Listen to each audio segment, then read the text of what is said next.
Amelia's POV. Zeus froze in a moment.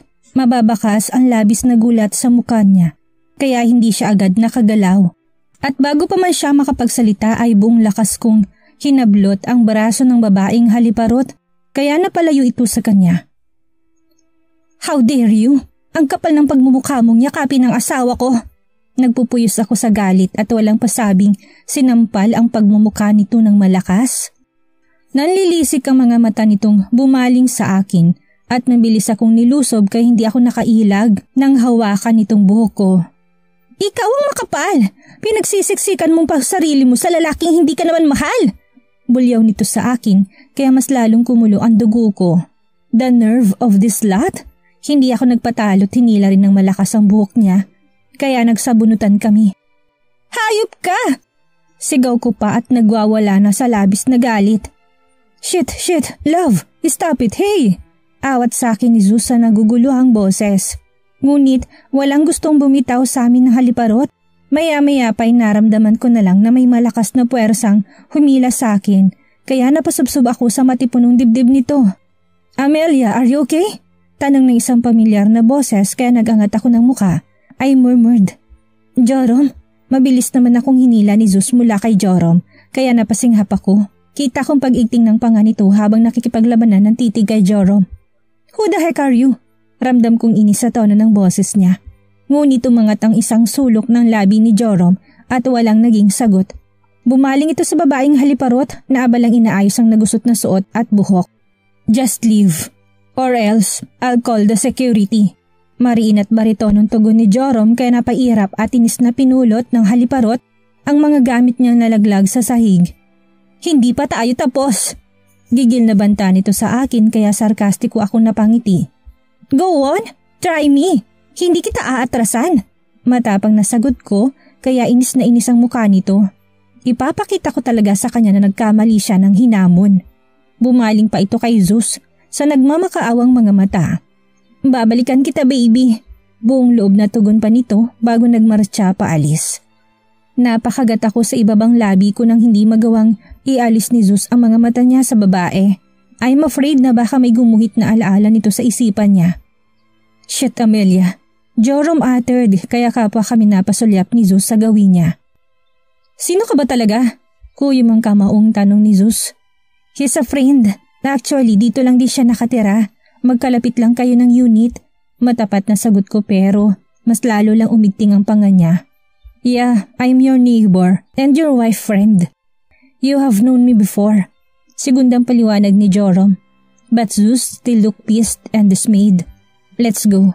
Tanging sambit niya bago hinila ang palapulsuhan ko palayo kay Jorom. Alam kong naguguluhan siya pero wala siyang imik habang naglalakad kami patungo sa unit niya. Huminto ako sa tapat kaya natigil siya sa paghakbang. Ultimo itong kondo niya ay talagang limot ng alaala niya. Passcode? Tanong ko. Ngunit bigla ko ring natapik ang noon nang ma-realize na limot niya na nga pala ang lahat. Oh shit, I cursed. You don't have any access here? Taka at gulat na tanong niya kaya nag-isip na naman ako ng isasagot. I don't have. Bihira lang ako magawi dito. Dahilan ko pero bumuntong hininga siya na halatang naguguluhan na naman. Fingerprint. Rinig naming sambit ni Jorom. Nakatayo na ito sa main door ng unit niya kaya rinig na rinig nitong naging usapan namin ni Zeus. Marahan ko lang siyang tinanguan bilang pasasalamat bago bumaling kay Zeus na hindi naman maipintang mukha. Fingerprint mo? Sambit ko na agaran niya namang ginawa kaya bumukas to. We entered silently. Manghakon nilibot ang mga mata sa kabuuan nitong unit niya. Napaka-masculine ng ambience. Yung sa unang tingin pa lang, malalaman mo na agad na lalaki ang may-ari. But so far, maaliwalas ito at napaka-modernized. Nakakalungkot isipin na ngayon lang ako nakapasok dito na kung hindi pa siya nagkaroon ng amnesia ay talagang malabo pang mangyari. Buti pa yung haliparot na yun, labas-masok lang dito. Samantalang ako itong legal na asawa, pinagbabawalan pa. Naguhurimentadong sigaw ng isipan ko nang maalala mga nagdaang pangyayari. Nag-aalburuto na naman biglang puso ko sa naisip. Pagod at inis akong sumalampak na upo sa couch. Tumabi naman sa akin si Zeus na kahit hindi nagsasalita, ay ramdam ko ang maraming katanungang bumabagabag sa isipan niya. Who's that woman? Kalaunay tanong niya sa naguguluhang boses. Napalunok ako ng laway habang sa kisame nakatuon ang nanunubig na mga mata. I don't want to stare at him. Dahil nahirapan akong humanap ng palusot, lalo pat nakita niya sa bunutan naming haliparot na yon. At rinig na rinig pa niya ang hindi niya dapat marinig. Did I? He paused in a moment and sighed heavily. Cheat on you? Garalgal na pagpapatuloy niya sa mahinang boses. Mahina na para bang natatakot siya na marinig ko at marinig ng oo ang isasagot ko. Hindi ako makaimik. I remain silent. Saglit na katahimikan ang namagitan sa amin. Silent means yes. Shit! Kalaunay sambit niya sa paraang sobrang dismayado. Nakagat ko ang ibang labi bago huminga ng malalim. Nasasaktan ako pero at the same time, nagigilty din dahil pakaramdam ni Zeus nagkasala siya. Pero kahit kasalanan pa man sa mata ng batas ang ginawa niyang pagtataksil, alam naming pareho na wala akong karapatang magreklamo dahil una pa lang ay nasa akin na talaga ang mali. Na akong punot dulo kung bakit kinamumuhian niya ako. Umiling ako at mapait na ngumiti. Pakiusap, wag na natin pag-usapan. That's part of the past. Mahinahong tugon ko. Maya-maya pa'y naramdaman ko mga palad ni Sus na nakahawak sa aking magkabilang muka. Nakakulong ang mukha ko sa kanyang palad habang marami itong hinahaplos. Dahilan para mag-angat ako ng muka, kaya nagkatitigan kami. Mababakas ang labis na kalungkutan sa kanyang mga mata. Paano mo nagagawang alagaan pa ako at manatili sa tabi ko after what I did? I'm a jerk. Paano ko nagawang magkasala sa babaeng yun ngayong wala siya sa kalingkingan ng kagandahan mo? Puno ng pagsusumamong kanyang tinig, kaya tuluyan na naglaglagan ng mga butil sa mga mata ko. Napakatagos ng mga salita niya. Nakakalaglag ng puso. Muntikan ko nang makalimutang nawalan nga pala siya ng alaala kaya hindi ako pwedeng magpa-apekto at magpadala. Kailangan kong alalahanin kung nasa tamang pag-iisip lang siya, he will say the opposite words. Yung pinakamasakit na mga salita na kung nakakamatay lang ay tsak matagal na akong bangkay. He gently wiped my tears using his thumb. I'm sorry, love. Kung sobrang gago ko lang naman pala, ayoko nang bumalik ang alaala ko. I don't want to remember the stupid things I've done to you. Puno ng senseridad na sabi niya bago ako marahang dinampian ng halik sa mga labi. Oh Zeus, mas lalo mo kong pinapahirapan. Mas lalo mong pinapahirapan ang puso ko. How I wish na tuluyan ka na talagang hindi makaalala ng sa ganon ay maging ganito na talaga ako kahalaga sa iyo habang buhay. I didn't say any words after the kiss. Niyakap niya ako na sobrang higpit kaya napayakap na rin ako sa kanya pabalik. Parang napawi lahat na nangyari kanina kasamang hinanakit ko sa nakaraan dahil sa yakap niyang ito. I really love the comfort of his hug. Muntikan na akong bumigay noon dahil akala ko talaga wala ng pag-asa. Lalo pat nadamay ng anak namin sa sinapupunan ko. But his accident lead my way back to him. All I know is I love him so much, that's why I stay to take care of him. Kahit ang sakit-sakit na, kahit nakakainsulto na, kahit nakakababa na ng pagkatao ko. That's the exact answer of his question kung bakit pa ako nananatili despite of all the pain he'd caused me back then. And one more thing. Biglang sabi niya matapos naming kumawala sa yakap ng isa't isa. May brows furrowed nang biglang umigting ang panga niya. That boy next door. What his name again? Joram? Gaano ba kayo ka-close sa isa't isa? Tanong niya sounded so jealous kaya wala sa sarili na pangiti ako. Kanina ko pa nararamdaman na nag-aalburuto talaga siya kay Joram. Why? Selos ka no? Instead na sagutin ang tanong niya ay tinukso ko na lang siya. He smirked. Why should I? After all, you're my wife. At pagmamayari na kita so he should know his limits. Aside from that, mas gwapo ako dun. Proud at nakangusong sabi niya pero tinaasan ko lang siya ng kilay. Sabay iling dahil hindi ako kumbinsido. Asawa mo nga ako at mas gwapo ka nga sa kanya pero bakit nagsiselos ka pa rin? Panunukso ko pa rin sa kanya. Ang sarap niyang asarin. His cheeks turned red. Sobrang pukol ng tingin niya sa akin at bigla na lamang ako nitong dinaganan kaya napahiga ako sa couch habang nakangisi pa rin at nanunodyo. Napakaseloso mo, ani ko at kinurot ang tungki na matangos niyang ilong. He's now on my top kaya nahihirapan ako makagalaw. Ngunit hindi salita ang naging sagot niya dahil dinambahan niya ako agad ng isang mapusok na halik sa labi. He bit my lips alternately hanggang sa tuluyan niyang naipasok ang dila niya at doon nagwawala sa bibig ko para akong maubusan ng laway sa sobrang pusok ng halik niyang ito. Oh shit! This feeling nakakalasing at nakakatuliro ang bawat hagod ng dila niya. I encircled my arms on his neck. I don't want him to stop. I want more. My hot body want him inside me. But suddenly, he stopped kaya inis ako napairap sa kanya. I am really jealous, love. So jealous. Gusto ko nang ibalibag ang lalaki yun kanina. Pag-amin niya habang nakatitig sa mga mata ko, kaya yung putang inang puso ko nagwawala na naman sa kilig. Ayaw na ayaw nga kitang may kausap na ibang lalaki, lalo nang mahawakan ka ng iba. So just stay away with that idiot. Baka next time hindi na ako makapagtimpi. Dagdag pa niya na may tunog lambing at pagbabanta. He kissed me again kaya hindi na ako nakaimik. At ngayon pababa na ito sa laeg ko. We'll see kung hindi ka pa rin susunod after this. Nangaakit na sambit niya sabay ngisin na nakakaloko. Mabilis siyang dumausdos pababa. Pinaghiwalay niya mga hita ko at sumubsob siya sa gitna like he really want the smell of my wet thing there. Zeus! Napasinghap na sabi ko dahil sa nakakakiliting sensasyon. Dahan-dahan niyang hinubad ang suot kong jeans kaya ngayon tumambad na sa kanyang pagkababae ko na tanging panty na lang ang suot.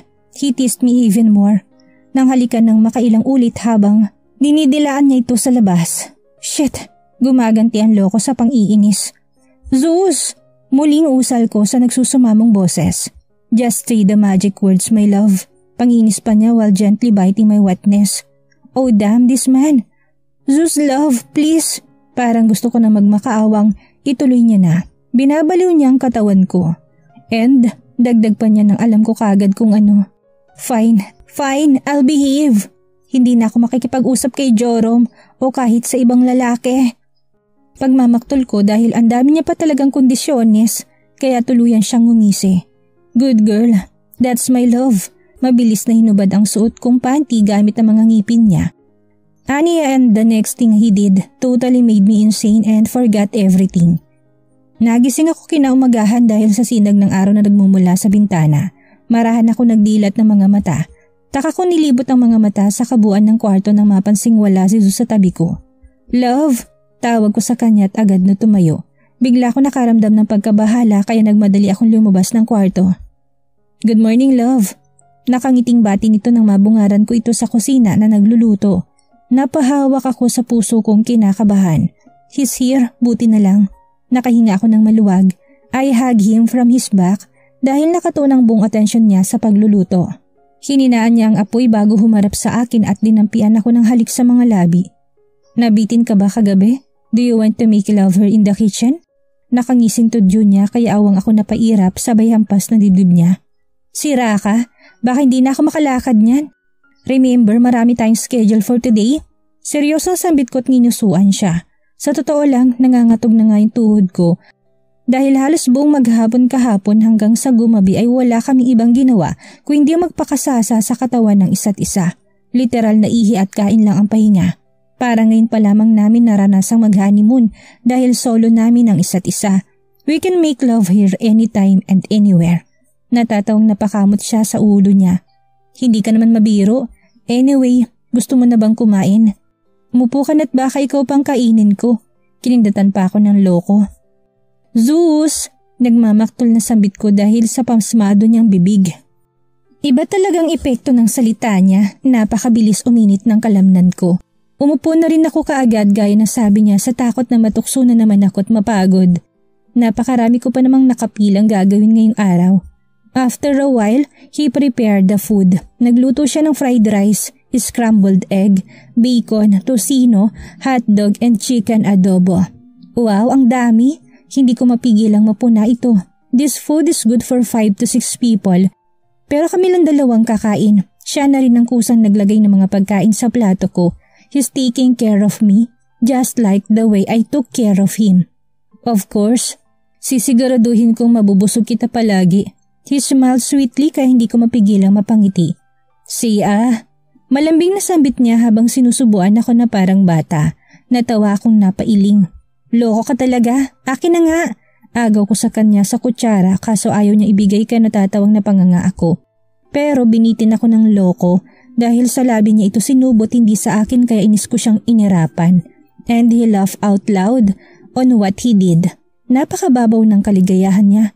Sa pagdaan ng mga araw na nakakasama ko siya, It feels like na para bang ibang tao ang kasama ko. She is very different, far different from the rude Zeus I knew. I mean, mabait naman siya noong una kami nagkakilala at naging magkaibigan, but not like the typical idea man right now. At hindi ko akakalaing may ganito siyang katangian. And I know it is not the accident who made him like this. It is really his attitude towards people. Na ganito niya ituring at pakitunguhan ang mga taong malapit sa puso niya. Nagkataon lang na sobrang galit siya sa akin noon kaya hindi niya ito nagagawa. Kabaliktaran pa nga ang pinaranas niya kung tutuusin. At sa mga ginagawa niyang ito ngayon ay lunod na ako sa pagmamahal sa kanya. Pakaramdam ko, hindi na ako makakaahon pa. I ate a lot. Hirap pa ako makatayo sa labis na kabusugan kaya panitokso sa akin si Zeus. Pero imbis na mainis ay nabalot lang ng halakhakan ng buong unit niya. Matapos makapagpahinga ay naghanda na rin kami para sa follow-up check-up niya. Simple lang ang naging bihis ko dahil kakaunti lang naman ang dala kong mga damit. It's a simple floral dress pero kita kong pagkamangha sa mga mata ni Zeus. Habang pinapasadahan ako ng tingin mula ulo hanggang paa like he wanted to eat me. Napakaganda naman ng misis ko. Manghang puri niya sabay hapit ng bewang ko kaya napangisi na naman ako sa kilig. At napakagwapo palagi ng mister ko. Ganting puri ko dahil kahit sa simpleng khaki shorts at v-neck t-shirt lang, nasuot niya ay nagsusumigaw na ito ng kakisigan. Mababakas din ang kilig sa mukha ni Zeus dahil sa pamumula ng pisngi nito. Agad ako nitong ginawaran ng halik sa mga labi na buong puso ko naman tinugunan. We shared sweet kisses, full of love and lust. Kapwa kami hindi nagsasawa sa labi ng isa't isa kahit minuminuto pa namin itong gawin. It's so addictive. Pagkatapos ay magkahawak kamay kaming lumabas. Nang bigla namin nakasalubong si Joram sa hallway. Pawisan ito talatang galing sa pag-gym dahil na rin sa suot nitong pang-workout. Hi! Bati nito sabay ngiti.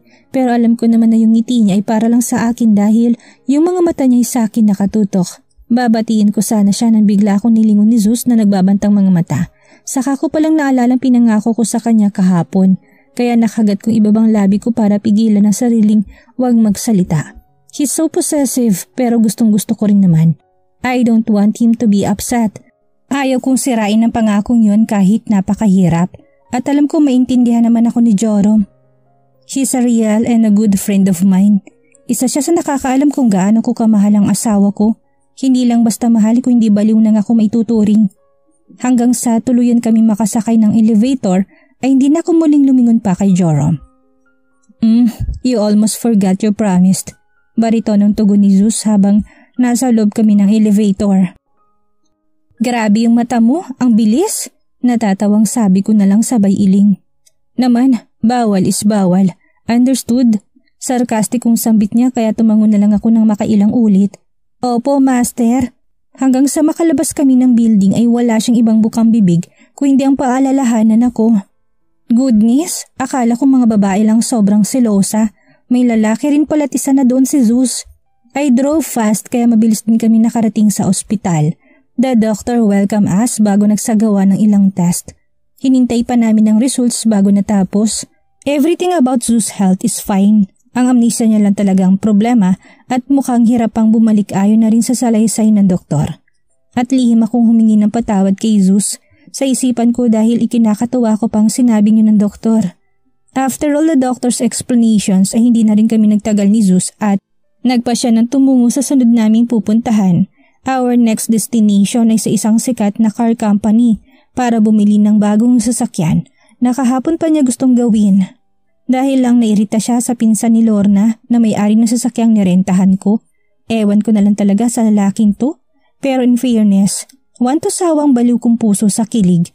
Ngunit nang palabas pa lang kami sa exit ng ospital ay namataan kong pamilyar na muka ng isang may edad na lalaki.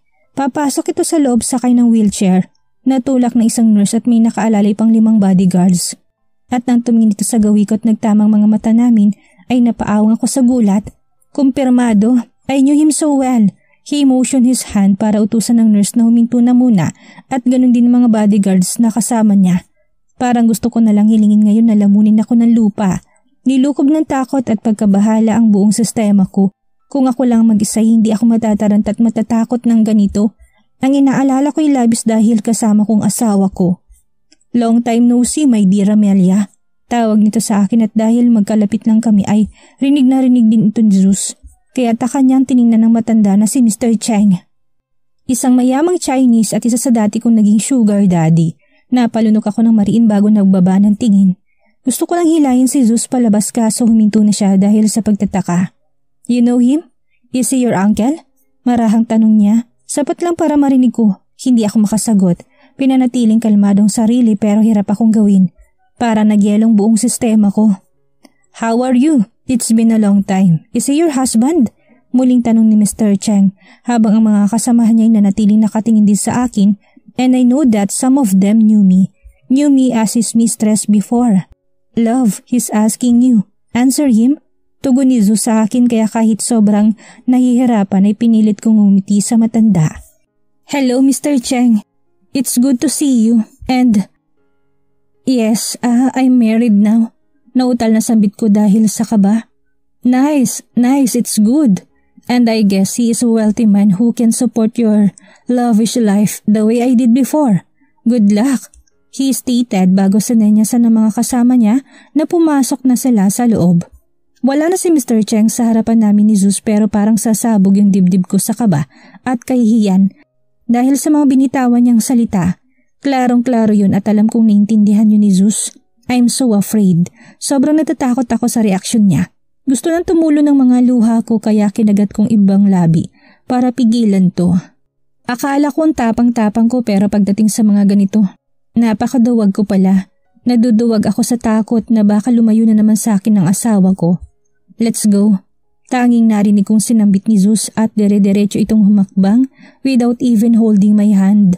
Hinang-hina akong sumunod cause I know, right at this moment, nagdududa na siya at hindi ko alam kung anong sasabihin at gagawin ko. Wag naman sanang masira sa ganito. Wag naman sanang lumayo si Zeus. I'm too paranoid. Ngayon palang naiisipin kong iiwasan niya ako ulit ay baka ikasira ko ng bait. Kapwa kami tahimik ni Zeus nang makapasok sa sasakyan. I badly want to talk to him first. Kahit nahihirapan ako ay ayaw ko nang hintayin na magtanong pa siya. Kailangang mauna ako magpaliwanag. I cleared my throat dahil parang may kung anong bumabara sa lalamunan ko na hindi ko mawari. He's a dear friend of my late adoptive mother. He helped me financially nung nag-aaral pa lang ako ng kolehiyo. Tulong niya raw sa aming mag-ina, I stated before starting the engine. Nakatula ang mga mata ko sa kahabaan ng kalsada habang nagmamaneho. I don't want to face him dahil wala akong balak sabihin ang pinakadahilan kung bakit talaga kami magkakilala ni Mr. Cheng. Totoong kaibigan ng namayapa kong inang-inahan si Mr. Cheng. Kaso siya rin ang nagtulak sa akin na patulan ng matanda dahil nakikinabang din siya sa perang binibigay sa akin. Kahit may tama naman din sa kwento ko pero kailangan kong ilihim ang pinakatotoo sa takot na baka pandirihan at ayawan niya ako kagaya noon. I just want him to see me as a perfect wife. Total, wala naman siyang maalala. What's the point of telling him the truth? Well, in fact, this is all a lie. A big lie indeed. Ang itanim sa isipan niya na maayos at masaya kami bilang mag-asawa ay isang malaking kasinungalingan na at ayaw ko itong sirain lahat. Hindi pwedeng magtatapos lang dito hanggat pabor pa sa akin ang panahon dahil sa amnesia niya. Susulitin kong pagsisinungaling dahil ngayon lang ako naging masaya ng ganito sa buong buhay ko. At alam kong darating ang panahon nang lahat ng ito ay maglalaho din naman balang araw kaya hindi ko hahayaang masira ito ngayon. That's good to hear, love. I'm sorry kung nakaramdam ako ng inis kanina. Ang lagkit kasi ng tingin sa'yo ng matandang yun. Matapat na sagot ni Zeus. Inabot niyang isang kamay kong nakahawak sa manibela at marahan tong dinala sa mga labi niya para dampian ng halik. I'm sorry for thinking too much. I should trust you. Hindi na dapat ako nagduda at nag-isip ng negatibo. He added, kaya bahagya akong napasulyap sa kanya at nginitian siya ng ubod tamis. Matamis ngunit isang peking ngiti para itago ang totoong nararamdaman ko. Thank you, love. Wag na nating pag-usapan pa yun. Marahang sambit ko bago binalik agad ang buong atensyon sa pagmamaneho. Lihim akong napahinga ng malalim. I felt so much guilt. Alam kong paniwalang paniwala si Zeus. Pero imbis na makahinga ng maluwag ay mas nakokonsensya lang ako lalo. I know I am a selfish, pero this time, naisip ko na parang ang sama akong babae. Hanggang sa nakarating kami sa naturang car company, ay nababagabag pa rin ang isip ko sa tagpuang yun kanina. When we entered inside, the staff welcomed us warmly. The company sells luxury cars kaya pawang mayayaman lang talagang nagagawi dito. I let Zeus decide kung anong model ang gusto niya. But when he chose the newest Bentley model, ay napaawang ako. That's quite expensive, love. Marahang turan ko kay Zeus. Sakto lang para siya lang ang makarinig. It's fine, love. We have enough funds for this. I want what's best for you. Buong pusong sagot niya kaya mas lalo akong nakaramdam ng guilt. Alam kong hindi magpapapigil pa si Zeus kaya hinayaan ko na lang siya. Kapwa namin alam kung ilang bilyon ang laman ng bank account niya nang nakausap namin si attorney. Kaya kung tutuusin hindi ka wala ng ilang milyon para sa isang sasakyan lang. Agaran din namin itong nakuha and he excitedly handed me the keys. Try it, love. Nakangisit masayang sambit niya kaya tinanggap ko na lang ang susi. Kusa pa niyang binuksan ang pintuan ng driver's seat para anyayahan akong pumasok like he's the most gentleman on earth. Natutuwang pinatakbo ko ito ng ilang minuto. I just want to be happy dahil binili niyang sasakyang ito para sa akin. Pero luha ang kumuwala sa aking mga mata na hinayaan ko na lang. Kung kailan nangyayari ng mga pinangarap ko'y saka naman ako nakukonsensya. Para akong tanga. Akala ko wala ko nun. Akala ko kayang-kaya kong ituwid ang pagpapanggap. Pero heto't naguguluhan ang isip ko dahil lang nakita kong isang taong naging bahagi na hindi magandang nakaraan ko. Paano na lang kaya kung may magsilabasan pa? Paano kung aksidenteng malaman ni Zeus na may kakambal ako at maalalang puso niya si Amanda? Oh shit, Amelia. Hindi ka dapat nag-iisip ng ganito. Ngayon pa ba? Ngayong ilang buwan ka na nagtitiis para sa lalaking kinababaliwan mo. Stop being so paranoid and coward at the same time. Mariing payo ko sa sarili bago pinunasan ng namamasang mga mata. Kailangan kong kayanin. Kailangan kong paghanda ng biglaang pagsulpot ng mga taong nakakilala sa amin ni Zeus. Matapos magpakalmang sarili ay binalikan ko si Zeus. I will let him drive this car at yung nirentahan ko na lang ang sasakyan ko. Love, tawag ko sa kanya na abalang kausap ang manager ng car company. He excused himself para puntahan ako. Agad niya akong sinalubong ng halik sa mga labi pagkababa ko sa sasakyan. How was it? Masayang tanong niya after the simple kiss. Great, napakagaan dalhin, love. Masayang anikot binalik sa kanyang susi na pinagtaka niya.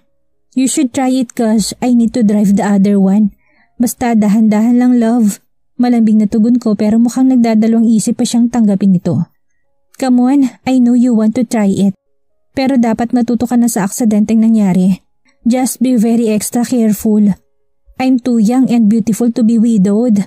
Sambit ko na may kasamang biro sa dulo, kaya napangiti siya at muli akong dinampian ng halik sa buhok bago kinuha ang susi sa kamay ko. Yeah, I need to be very extra careful cause I have the most beautiful wife in the world. He chuckled before entering inside. Nagwala naman yung baliw kong puso. Tinungo ko rin ang sasakyang nirentahan ko at pinaandar ito kasunod lang ng kay Zeus. I checked my wristwatch. Napakabilis ng oras. Napabuntong hininga na naman ako after maisip na kailangan kong puntahan isa-isang mga bar niya mamaya para mag-conduct na importanteng meeting sa mga empleyado niya. Marahan lang pagmamaneho ni Zeus while I am following his car.